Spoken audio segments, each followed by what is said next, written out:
TikTok, right? Pane imwe minamato yamunoita, pane zvimwe zvamunosuvira zvichitadza kupindurwa naMwari, iwe wotorwadziwa. After 6 months, lese wangosvidana nomwe munhu akakuramba, imbodzoka after 6 months womutarisa munyeye, unotopedzisira watenda Mwari kuti Mwari makandibetsera ndikasarurwa munhu. Zvimwe zvinhu zvaunoona zvichitadza kushanda mulife mako. For example, unogona ngosvinamatira Mwari, baba promotai murume wangu, promotai murume wangu baba, so Mwari vasingamupromoti. Dzimwe nguva Mwari vandoziva kuti achingopromotiwa atokusiya akutonohura. So iwe unokuda kuti unenge usingaziye manje madhi mhoroi, iwe unokuda kuti unenge usingaziye manje zviri kufungwa naMwari, zvinozikamwa naMwari, unogona kutozvisvora. Unogona kurangwa nomwe murume so. Kune vamwe vanhu vakatiramba kuchikoro so, chiri kumaboarding school, vaikuramba kutiramba sengesadza zvezvekuti. But ndikatozovatarisa izvo Mwari vakaita havo, handina kuvaroora because ndozvavava izvo, andiona. So Mwari vanenge vachiziva kuti ukadana nemunhu pakaipa, iwo zvisvora. Varume vamuna mudzimba umu vazhinji vachona, tikangowedzera 10,000 madodivorce. Munhu waunaye uyu yaisi type yako uyu, ndogara ndichitaura. Munhu waunaye uyu yaisi type yako, ane type yake uyu. Ungori type yake iko zvino nokuti iye hana mari, mupe mari. Mhuri dzese dziri pano panyika patikangowedzera 3,000, tikapamba chowedzera 3,000 pounds, 3,000 pounds. Mumhuri dzega dzega, marriage imwe neimwe Mwari vakati tiri kudirira vanhu 3,000 pounds, 3,000 pounds. Vanhu vanosara divorce vanosara vakawanda. Divorce inoitika ipapo. Vamwe vanhu vanongo marriage mako makangobakwa nechinhu chidiki diki. Bepa charo rikangonaka matorambani. Umwe munhu unongori marriage imwe munhu unokuda kwebepa richingogadzikwa matorambani. So dzimwe nguva kana zvinhu zvichitodelaya kushanda, Mwari vada tomboenjoy yavo.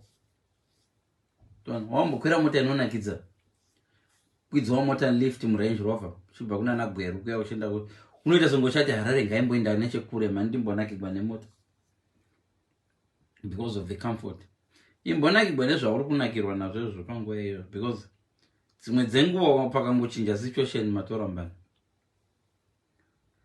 So before washora warwadziwa, imbotarisa glass rako riri half full. Ukarangwa nemunhu soti maybe achafa next week, kungozvikamfota kuti maybe Mwari vavona kuti achafa next week, regai imbo tikadero nyika inotopedzera yanakidza. Paunongochinza kuti mana ndoda zvikuraya, wombozvikamfota kuti wow, pamwe rachatozovera rikandigwarisa next week. Timbotanga kutarisa zvinhu as half full. Takanguri tatarisa kuti zvinhu zviri half empty, half empty, half empty. Juice yangu iri pa half empty. Ngatimboitarisa but yambosara mbijana kuti izare. Tisaona zvinhu zvingori half empty. Ndakupa example inini yekuti munhu wataichemerera kuchikoro, imbotarisa vakomana vese kana vachiri vapenyu waimbochiva kuchikoro kwenyu, uvatariseko zvino.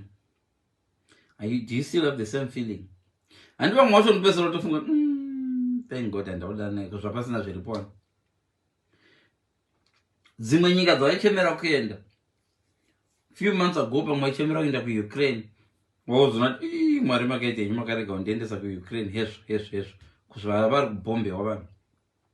Pane zvimwe zvinhu zvinozikamwa naMwari zvatisingazivi isusu, tobayika nokupopota. Nhumbu chaichai hasarambona kune mumwe munhu anotadza kuzvara nomwe munhu, kutadza kutozvara chako chako, agoenda kun'anga kudai tadza pachinguva kamwe kamugambian orova nhumbu matriplets. Pamwe Mwari anenge achiziva combination iyi mwana anobuda apa panganetsa, mwana angatotambura. Pamwe Mwari vanoziva kuti uyu munhu wakudaita naye mwana uyu mwana wacho angatambura apa mwana obuda asiri right. Hatizive.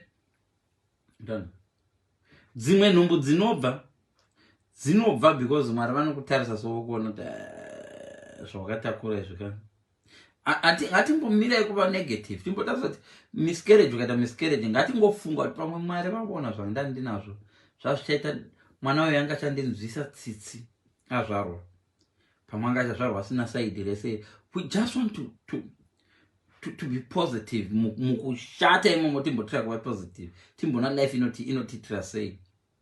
Mukurwadziwa imomo munhu akafa tombocelebrate, at least atombofa akasvika 50. Hey, kuva kafirwa achine 15 years.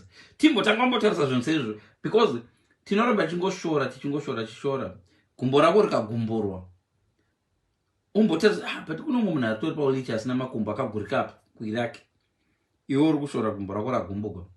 So imbotsvaka mwedzi kana kuti a day raunomboti nhasi ndangona zvinhu zviri positive.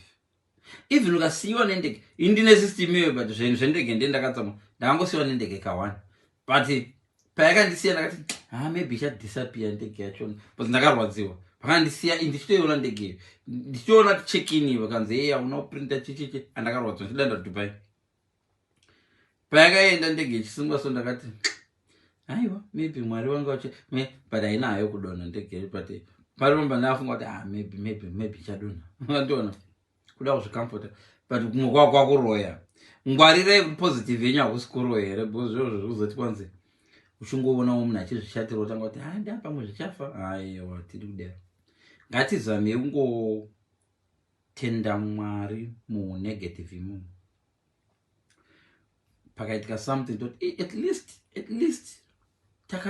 timbocelebrate nguva yatatinavo, nekuti zvimwe zvinhu zvamunenge muchida kushoora rodhija chaiyo hondo vamwe vakutoisuva kuti rodhija yaive nani zvayo tichigara pamabhengi.